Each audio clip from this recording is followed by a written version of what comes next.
Academic advising is, according to the National Academic Advising Association, a series of intentional interactions with a curriculum, a pedagogy, and a set of student learning outcomes.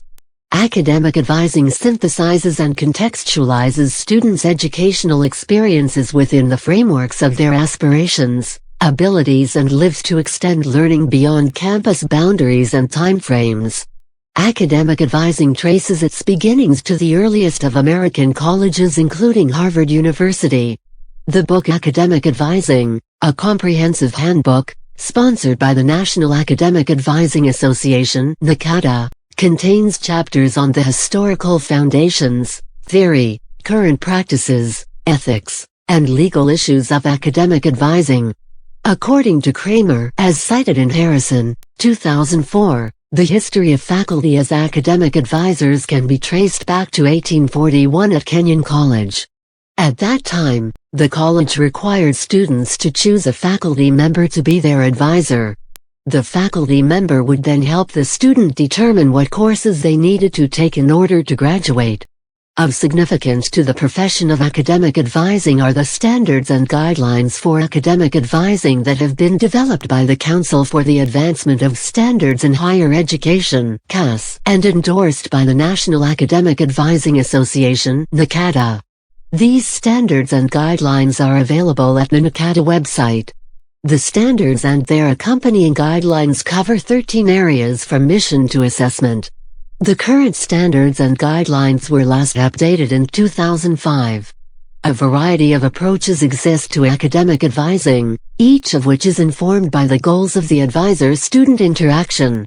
3 principal models of advising include developmental advising, prescriptive advising, and intrusive advising.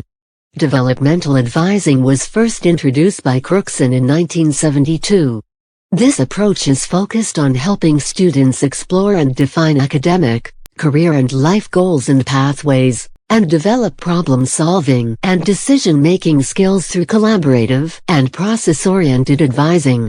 Fostering a relationship between the advisor and student is critical to this model, which is based primarily on adult development theory and student development theory.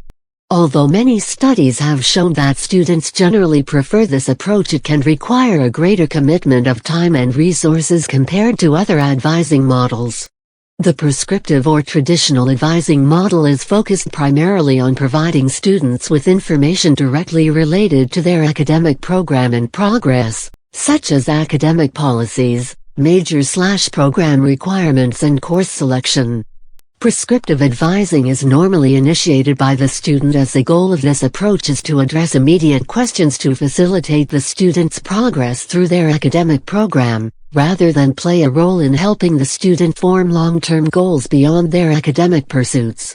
This type of advising is sometimes equated to a doctor-patient relationship model.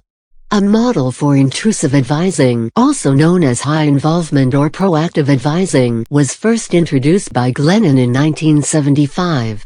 A defining feature of this approach is that contact is initiated by the advisor rather than the student. Generally, contact with students is initiated at critical periods throughout a student's academic career, such as during a student's first year of study, before they must declare a major, or as they approach graduation. Additionally, particular cohorts of students may be targeted, such as academically at-risk students, for example students on probation, or high-achieving students. In practice, intrusive advising has been shown to have a positive impact on student retention and degree attainment rates, and research indicates that students prefer this approach to advising over strictly prescriptive advising. However, it is important to note that some students may find this approach invasive. Advising has been around for some time, but there are many different settings of advising. The differences can include from high school to undergraduate degrees to graduate degrees. In research, it is shown that there are 2 specific college advising that have been helpful to students asking for advice. Collaborative and individualistic are those 2. Individualistic is similar to intrusive and is not necessary to repeat information. Collaborative advising is shown to be more helpful than individualistic advising and has been shown to help due to the group participation. Students learn more from other students co-advising them.